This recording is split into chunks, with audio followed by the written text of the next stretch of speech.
Zer da irisgarritasun unibertsala?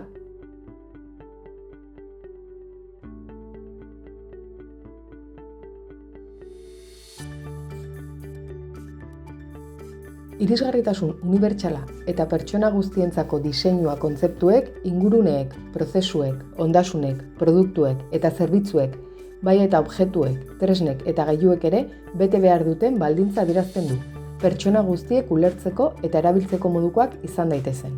Segurtasun eta erosotasun baldintzetan eta ahalik eta modu autonomoenean eta naturalenean. Azaroaren 29ko 1/2013 legegintzako errege dekretuak onartutako desgaitasuna duten pertsonen eskubideei eta haien gizarteratzeari buruzko lege orokorraren testu bateginean dago definizio hori. Irisgarritasun motak. Irisgarritasun unibertsalak honako osagai hauek ditu. Ingurune fisikorako irisgarritasuna, mugikortasuna errazteko laguntzarekin. Irisgarritasun sentsoriala. Euskarri bisualak eta entzumenekoak eskaintzen ditu. Irisgarritasun kognitiboa.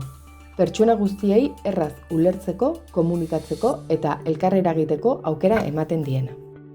Noiz da eskuragarria ingurune produktu edo zerbitzu bat?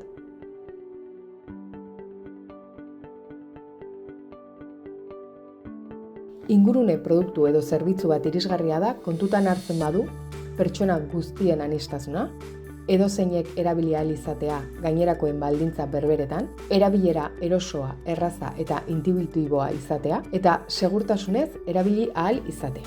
Zer dira hesiak?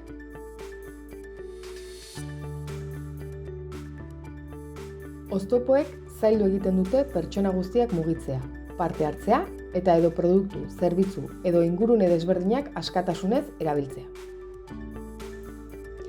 Hainbat motatako oztopoak daude.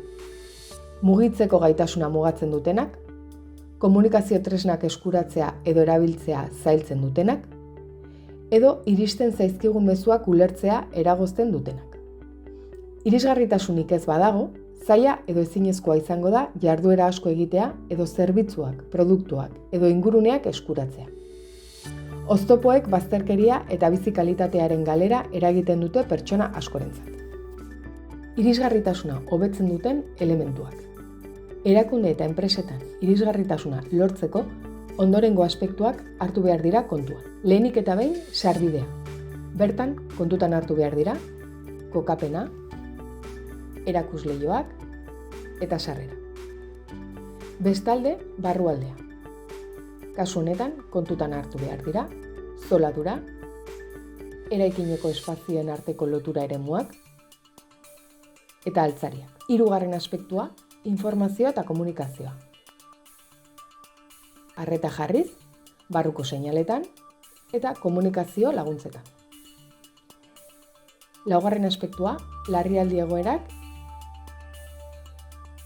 eta bertan ebaluazio plana eta jarduteko protokolo espezifikoak kontutan hartu behar dira.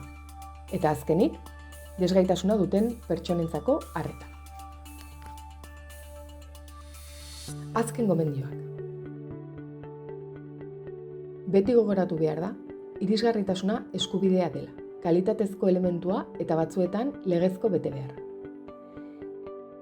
Irisgarritasuna ezartzea ez da garestia izan behar, eta ez da ahalegin handirik egin behar.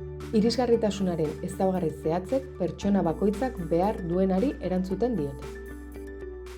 Irisgarritasun adituek ingurune fisikoetan erreformak egiten lagun dezakete. Funtsezkoa da, pertsona guztiei arreta eta tratu egokia emateko oinarrizko jarraibideei buruzko informazioa prestatzea eta zabaltzea.